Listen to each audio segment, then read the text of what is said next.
बिस्मिल्लाहिर्रहमानिर्रहीम। अस्सलाम वालेकुम स्टूडेंट्स।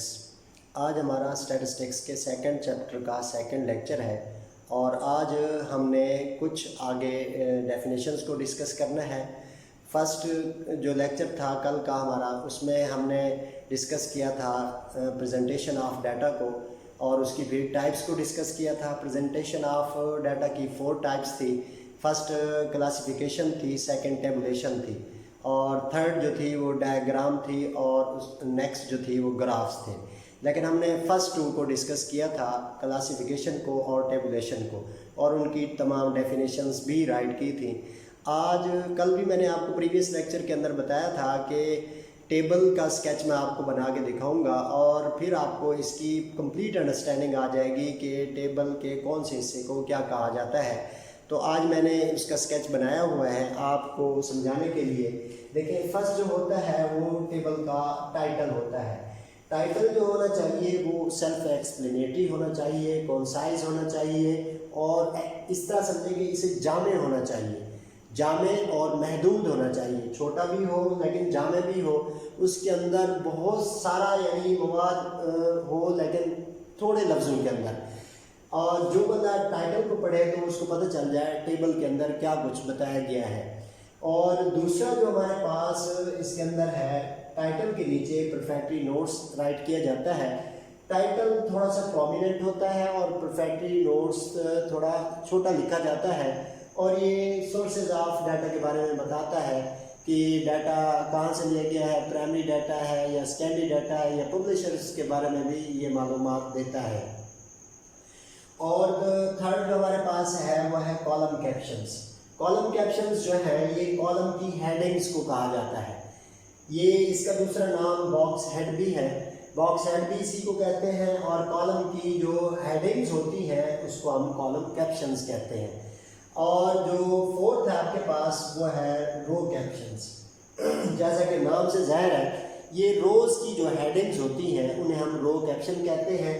इसका जो दूसरा नाम है वो है स्टब, यानी इसको स्टब भी कहा जाता है। अगर आपको रो कैप्शन की डेफिनेशन कहता है या स्टब की कहता है तो एक ही बात है, आप दोनों के अंदर एक ही डेफिनेशन राइट करेंगे। और जो फिफ्थ पार्ट है टेबल का हमारे पास वो है बॉडी ऑफ द टेबल। ये जो आपको सेल नज़र आ रहे हैं, these are the intersection of rows and columns. जो रोज एंड कॉलम को कट होने से ये सेल बनते हैं, इसके अंदर आप वैल्यूज़ को पुट करते हैं। ये टोटल आपके पास बॉडी है टेबल की। और जो आपके पास 1 2 3 4 5 6 जो इसका पार्ट है वो है फुट नोट्स। फुट नोट्स के जो है ये थोड़ा सा इसमें सैम्पल्स यूज होते हैं। ये जैसे कल मैंने राइट करके बताया था, फाई साई या दूसरे भी सैम्पल्स होते हैं। अगर टेबल के अंदर कुछ ऐसी मालूमात है जिसको यहाँ एक्सप्लेन नहीं किया जा सकता तो वो सैम्पल पर डाल देते हैं, फिर उस सैम्पल को नीचे एक्सप्लेन कर दिया जाता है कि ये जो सैम्पल था ये बता रहा है कि ये जो वर्ड है कहाँ से लिया गया है और इसकी हिस्ट्री क्या है। और जो हमारे पास 7th पार्ट है इसका वो है सोर्स नोड। सोर्स नोड ये बताता है कि इस टेबल के अंदर जो डाटा है वो कहाँ से आया है और ये किस मेन्यू से इकट्ठा किया गया है। क्या ये प्राइमरी डाटा है या सेकेंडरी डाटा है, क्या ये बिल्कुल ओरिजिनल है या कहीं से कॉपी किया गया है। तो ये आपके पास क्या है, टेबल के अंदर जो भी स्केच यूज होता है ये मैंने बना के आपको बता दिया है। नेक्स्ट जो हमारे पास है वो है फ्रीक्वेंसी डिस्ट्रीब्यूशन का टॉपिक, जो आज हमने डिस्कस करना है। देखिए, फ्रीक्वेंसी डिस्ट्रीब्यूशन क्या होता है कि आप ऐसे समझें कि अनग्रुप डाटा को ग्रुप डाटा के अंदर चेंज करने का एक मेथड है और इन अदर वर्ड्स ये डाटा को कंडेंस भी कर देता है और तरतीब में भी लेके आ जाता है। तो ये कॉन्टिन्यूस डाटा का भी फ्रीक्वेंसी डिस्ट्रीब्यूशन आप बनाते हैं और डिस्क्रीट डाटा का भी बनाते हैं। फ़र्क ये होता है कि कॉन्टिन्यूस के अंदर क्लासेस होती हैं और डिस्क्रीट के अंदर क्लासेस नहीं होती, सिंगल डिजिट्स पर मुश्तमिल होता है। चलिए मैं आपको इसकी डेफिनेशन राइट करके दे देता हूँ फ्रीक्वेंसी डिस्ट्रीब्यूशन की।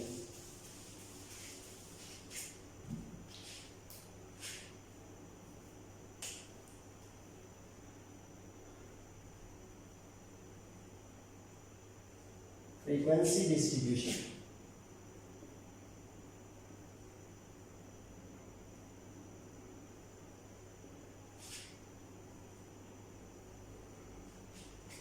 A frequency distribution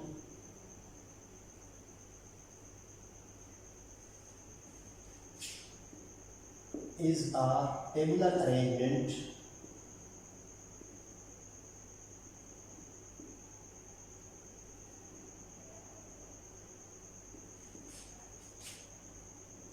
of data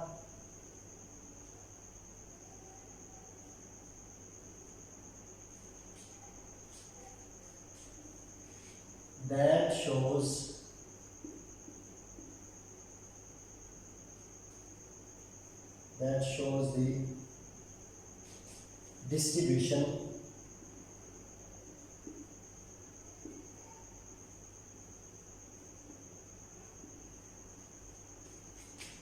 shows the distribution of observations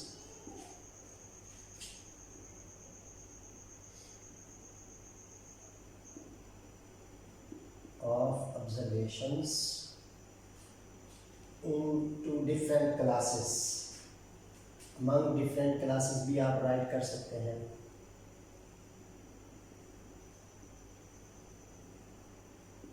classes. तो ये आपके पास इसकी प्रॉपर डेफिनेशन है फ्रीक्वेंसी डिस्ट्रीब्यूशन के.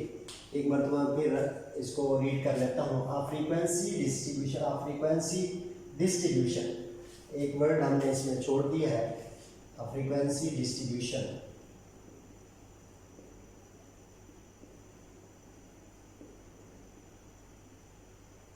frequency distribution is a tabular arrangement of data that shows the distribution of observations among different classes.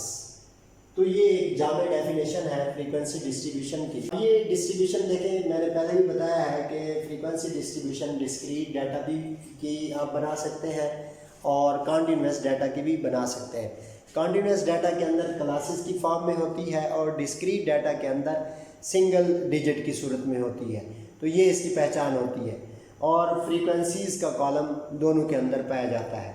तो चले इसकी मैं आपको कुछ स्टेप्स बताता हूँ कि कौन कौन से इसके अंदर स्टेप्स इन्वॉल्व होते हैं फ्रीक्वेंसी डिस्ट्रीब्यूशन को बनाने के लिए. फर्स्ट ऑफ ऑल देखिए, आपको चाहिए होती है फ्रीक्वेंसी डिस्ट्रीब्यूशन के लिए फर्स्ट स्टेप जो है वो रेंज.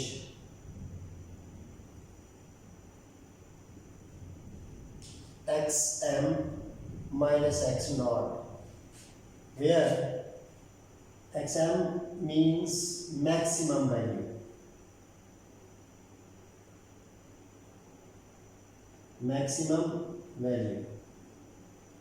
और x naught minimum.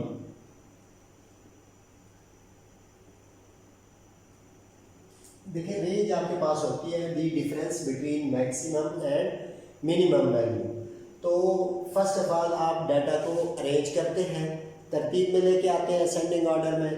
तो उसमें फिर जो सबसे बड़ी वैल्यू होती है उसमें से सबसे छोटी वैल्यू माइनस कर देते हैं. तो आपके पास क्या आ जाता है, रेंज आ जाती है. ये फर्स्ट स्टेप होता है फ्रीक्वेंसी डिस्ट्रीब्यूशन बनाने के लिए. दूसरा जो हमारे पास स्टेप है वो है C. C is equal to 1 plus 3.3 log of n. ये आपके पास C means number of classes. C का मतलब क्या है, आप इसे नंबर ऑफ क्लासेस भी कह सकते हैं. क्लासेस कि आपने कितनी क्लासेस बनानी है. वेयर कैपिटल N, ये जो N है टोटल नंबर ऑफ ऑब्जर्वेशंस.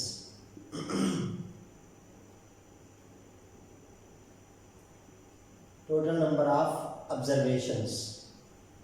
तो जितनी भी आपके पास तादाद होती है वैल्यूज़ की वो आप n की जगह पुट करते हैं, उसका लॉग लेते हैं, फिर 3.3 से मल्टीप्लाई करके उसमें +1 करते हैं. ये एक्चुअल जो वैल्यू होती है ये अप्रॉक्सीमेट वैल्यू होती है. ये अप्रॉक्सीमेटली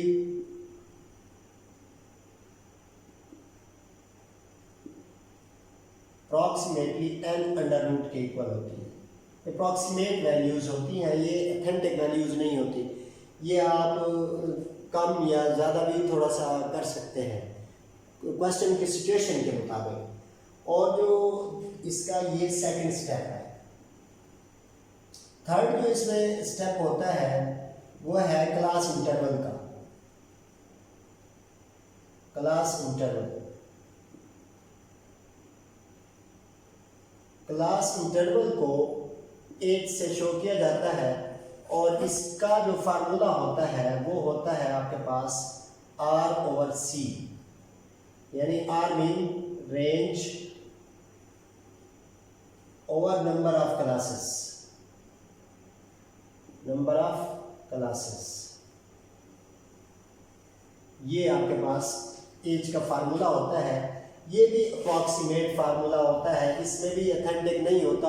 आप प्रिसाइज वैल्यूज़ लेते हैं, यानी आप इनिशियल वैल्यू को भी चेंज कर सकते हैं, थोड़ा सा इंटरवल बढ़ा भी सकते हैं, कम भी कर सकते हैं डाटा के हिसाब से। अगर ये इस तरह से आप नहीं निकालते तो आप अपनी मर्ज़ी से भी इंटरवल दे सकते हैं। अगर डाटा बहुत छोटा है उसमें 5 इंटरवल रख दें, तो अगर डाटा बहुत बड़ा है तो उसमें आप इंटरवल जो है या इसका एज है वो आप इंक्रीज़ कर सकते हैं। तो ये हमारे पास मेन स्टेप्स हैं फ्रीक्वेंसी डिस्ट्रीब्यूशन बनाने के लिए। तो उसके बाद हमारे पास जो फर्स्ट कॉलम होता है उसमें आप जो है ना ऑब्जर्वेशन राइट करते हैं। वो भी मैं आपको स्केच बना के दिखा देता हूँ कि कैसे कैसे आपने ये बनाना है कॉलम।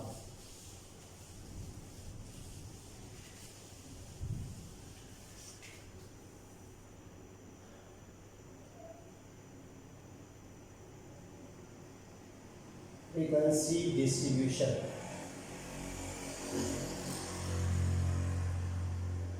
ये फर्स्ट आपके पास होता है क्लासेस।